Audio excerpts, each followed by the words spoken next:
کے آقا آپ کا عالم غلام، آپ ہیں شاہ جہاں شاہ دلاں شاہ زمن، آپ کے دم سے مہو سالو شب و دن صبح و شام، مصطفیٰ مجتبیٰ آپ خیر الورا۔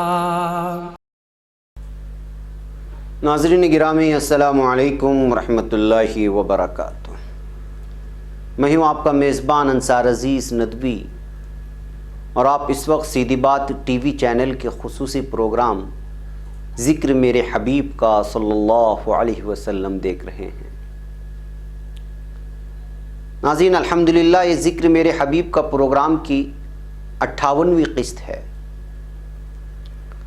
گزشتہ ہفتے آپ حضرات نے دیکھا اور سنا تھا کہ کفار قریش کے سفیروں کو کس طرح پسپائی کا منہ دیکھنا پڑا تھا اور وہ کس طرح اپنے مشن میں ناکام ہو گئے تھے، کس طرح حبشہ میں مہاجرین مسلمانوں کے خلاف اہل اقتدار حبشہ کو ورغلانے کی کوششوں میں انہیں ناکامی کا منہ دیکھنا پڑا تھا، اور وہ کس طرح اپنے مشن میں ناکام ہو گئے تھے، اور کس طرح ان کو ذلیل و خوار ہو کر یہ دونوں لوگوں کو وہاں سے لوٹ جانا پڑا تھا۔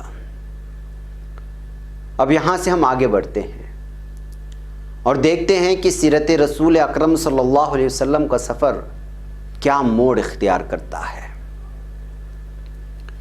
ناظرین اس سارے واقعے کو سننے کے دوران یقیناً آپ میں خود حبشے کے بادشاہ نجاشی کے بارے میں مزید جاننے کا ذوق ضرور جاگا ہوگا۔ سچ پوچھا جائے تو شاہ حبشہ سے منسلک واقعات سیرت رسول اکرم صلی اللہ علیہ وسلم کا ایک روشن باب ہے۔ کوئی سیرت ایسی نہیں ہوگی جو نجاشی کے تذکرے کے بغیر مکمل سمجھی گئی ہو۔ نجاشی کا طرز عمل مسلمانوں اور اسلام کے تئیں جو کچھ رہا وہ حق پرست بادشاہ کے مقام و مرتبے کو بلند کرنے کے لیے کافی تھا۔ گزشتہ 2 قسطوں سے آپ نجاشی کے بارے میں ہی سن رہے ہیں۔ ضروری ہے کہ آج ہم شاہ ذی وقار نجاشی کی زندگی کے بارے میں بھی کچھ معلومات حاصل کرتے چلیں۔ سیرت ابن ہشام میں اس کے بارے میں اور اس کی زندگی کے بارے میں ایک مختصر تفصیل بیان ہوئی ہے۔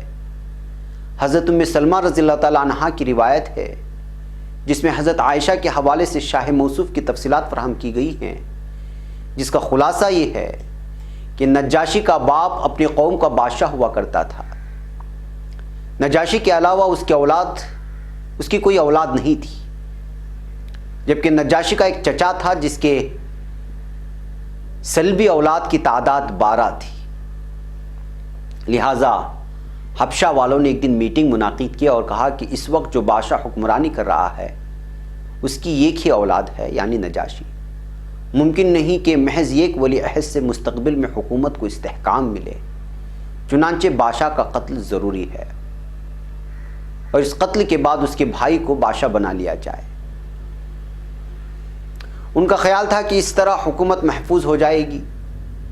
حبشہ والوں نے ایسا ہی کیا اور پھر نجاشی کے باپ کا قتل کر کے اس کی جگہ پر اس کے بھائی کو بادشاہ بنا دیا۔ باپ کے قتل کے بعد نجاشی اپنے چچا کے ساتھ رہنے لگے اور چچا کے ساتھ مل کر حکومت کے گر بھی سیکھے، یہاں تک کہ چچا کے جملہ سیاسی امور پر غلبہ حاصل کر لیا۔ نجاشی ہر جگہ اپنے چچا کے ساتھ نظر آنے لگا۔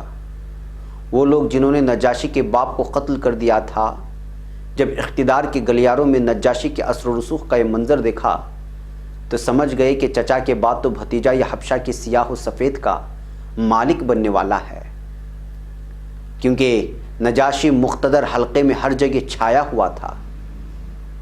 چنانچہ ان لوگوں کو خطرہ لاحق ہو گیا کہ اگر یہ کہیں بادشاہ بن بیٹھا تو پھر ان کی خیر نہیں، کیونکہ وہ اس کے والد کے قاتل تھے۔ لہٰذا یہ لوگ پھر سے ایک اور میٹنگ طلب کی اور فیصلہ کیا کہ بادشاہ سے ملاقات کی جائے۔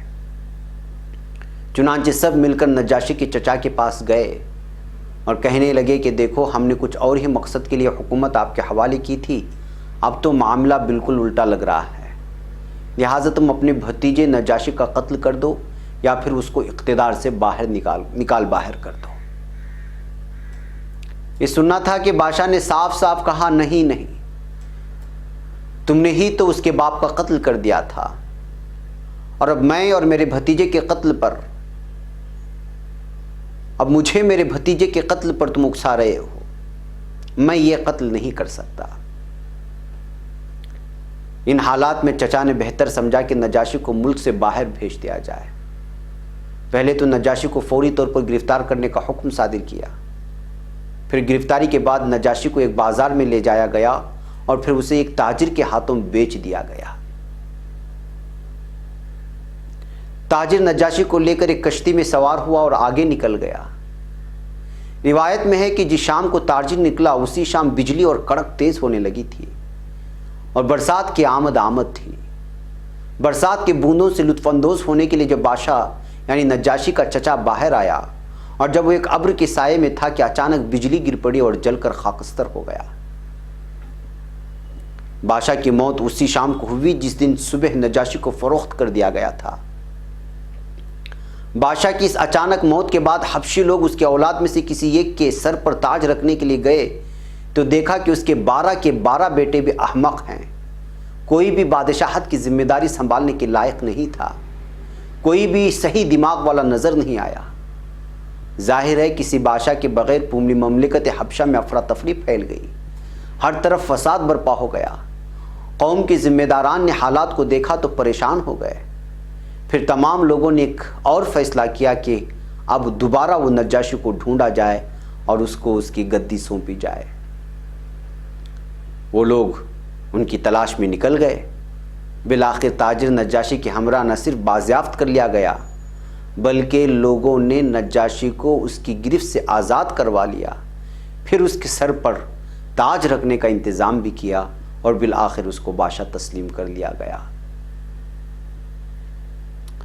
بادشاہ تو بنا دیا گیا، مگر ان لوگوں نے جس تاجر کو اسے بیچا تھا اسے اس کی رقم بھی نہیں لوٹائی۔ لہٰذا وہ بیچنے والے لوگوں کے پاس آیا اور کہنے لگا کہ مجھے میری رقم واپس کر دو یا پھر مجھے بادشاہ سے بات کرنے دو۔ ان لوگوں نے کہا کہ وہ کچھ نہیں دینے والے اور یہ کہ وہ اپنے مطالبے سے دستبردار ہو جائے، مگر تاجر بادشاہ کے پاس کسی طرح پہنچ ہی گیا اور انصاف کا تقاضا کرنے لگا کہ وہ رقم واپس دلوائی جائے۔ نجاشی نے لوگوں سے صاف صاف کہہ دیا کہ اس کو اس کی رقم دے دی جائے، بصورت دیگر یہ غلام یعنی وہ خود اپنے آقا کے ہاتھ پر ہاتھ رکھ کر اس کے اشاروں پر چلنا شروع کر دے گا۔ یہ وارننگ کارگر رہی اور تاجر کو اس کی رقم دے دی گئی۔ بہرکیف ناظرین، نجاشی کے بارے میں یہ وہ تفصیل ہے جو اس کے بادشاہت کی گدی سنبھالنے کے متعلق تھی۔ جب حضرت جعفر رضی اللہ تعالیٰ عنہ نے اس کے دربار میں تقریر کی تھی تو اسے سن کر وہ بہت متاثر ہوا تھا۔ حضرت عیسیٰ علیہ السلام کے سلسلے میں مسلمانوں کا عقیدہ اس کے سامنے آیا تو اس نے بغیر کسی تردد کے اس کا اقرار کیا کہ یہ بالکل صحیح ہے۔ اس پر پادری ناراض ہو گئے، یہ بات پورے حبشے میں پھیل گئی۔ نتیجہ یہ ہوا کہ پوری عیسائی عوام نجاشی کے خلاف بغاوت پر اتر آئی۔ عیسائی عوام کے نمائندوں نے کہا کہ تو نے ہمارے دین سے علیحدگی اختیار کی ہے، اس لیے اب ہم تمہاری فرما برداری نہیں کریں گے۔ جب بادشاہ نے اس صورتحال دیکھی تو اس نے حضرت جعفر رضی اللہ تعالیٰ عنہ سمیت تمام مسلمان مہاجرین کو اپنے پاس بلوا لیا اور کہا کہ کشتیاں تیار ہیں، آپ سب اس پر سوار ہو جائیں اور وہیں رکے رہیں۔ اگر میں نے ان لوگوں سے شکست کھائی تو آپ جہاں چاہیں چلے جانا، اور اگر مجھے فتح نصیب ہوئی تو یہیں حبشہ میں رہ جانا۔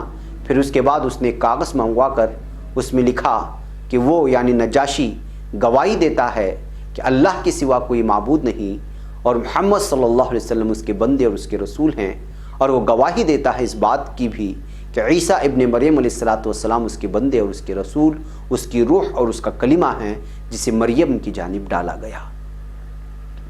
اس کاغذ کو اس نے سیدھے بازو کے پاس اپنے قبا کے اندر رکھ لیا اور پھر اپنے دربار میں آیا، اپنے باغی عوام سے مخاطب ہو کر کہنے لگا، تم لوگوں میں سب سے زیادہ حقدار میں نہیں ہوں؟ سب نے کہا کیوں نہیں؟ پھر اس نے کہا تم کو میرے اخلاق کیسے لگے؟ انہوں نے کہا بہترین۔ نجاشی نے پوچھا تو پھر میرے خلاف تمہاری بغاوت کیوں؟ عوام نے کہا کیونکہ تو نے دین چھوڑ دیا ہے اور عیسیٰ علیہ السلام کو بندہ کہتا ہے۔ تو نجاشی نے کہا تو پھر تم کیا کہتے ہو؟ انہوں نے جواب دیا ہمارا عقیدہ ہے کہ وہ اللہ کے بیٹے ہیں نعوذ باللہ۔ نجاشی کچھ کہے بغیر اپنے سیدھے بازو پر اپنے قبا میں چھپائے ہوئے کاغذ پر ہاتھ رکھا۔ اس منظر کو دیکھ کر قوم نے سمجھا کہ وہ ان کے عقیدے کے ساتھ ہے، حالانکہ نجاشی اپنے کاغذ پر لکھے ہوئے ان جملوں پر ایمان لا رہا تھا۔ اس طرح قوم اس کا کوئی مبہم سا مفہوم سمجھ کر اور وہاں سے چلی گئی، مگر مسلمان وہیں پر رہے۔ اس سارے واقعے کی اطلاع رسول اکرم صلی اللہ علیہ وسلم کو بھی ملی۔ دریں اثنا نجاشی کا انتقال ایمان کی حالت میں ہوا، اور اس کے انتقال کی خبر پا کر رسول اکرم صلی اللہ علیہ وسلم نے اس کی نماز غائبانہ ادا کرتے ہوئے مغفرت کی دعا فرمائی، اور اس بات پر محض تصدیق کر دی کہ نجاشی مومن تھا اور اس نے ایمان کی حالت میں اپنی جان آفری کی سپرد کر دی تھی۔ انا للہ و انا الیہ راجعون۔ ناظرین، یہ تھی نجاشی کی زندگی کی ایمان افروز تفصیل، جس کی کہانی کو ہم تو صرف نام سنا ہے، لیکن حقیقت کیا ہے کئی سارے لوگوں کو پتہ نہیں ہے۔ بہرکیف ناظرین، یہاں وقت ہو چلا ہے، مجھے یہاں پر اجازت دیں۔ اپنا ڈھیر سارا خیال رکھیں، ہمارے ان دینی پروگرام کو دوسروں تک ضرور پہنچائے۔ آج عید الفطر کا دن ہے بعض علاقوں میں، کل بعض علاقوں میں نماز عید ادا کی جائے گی۔ مکمل طور پر سارے عالم میں تمام لوگوں کی خدمت میں عید کی پرخلوص مبارکبادیاں پیش کرتا ہوں۔ سیدھی بات کی پوری ٹیم کی جانب سے اپنے دعاؤں میں سیدھی بات کو بھی اور اہلیان سیدھی بات کو بھی اور پوری امت مسلمہ کو یاد رکھیے گا۔ السلام علیکم ورحمۃ اللہ وبرکاتہ۔ آپ ہیں عالم کے آقا، آپ کا عالم غلام، آپ ہیں شاہ جہاں، شاہ دلاں، شاہ زمن، آپ کے دم سے مہو سالو شب و دن، صبح و شام مصطفیٰ مجتبیٰ، آپ خیر الورا۔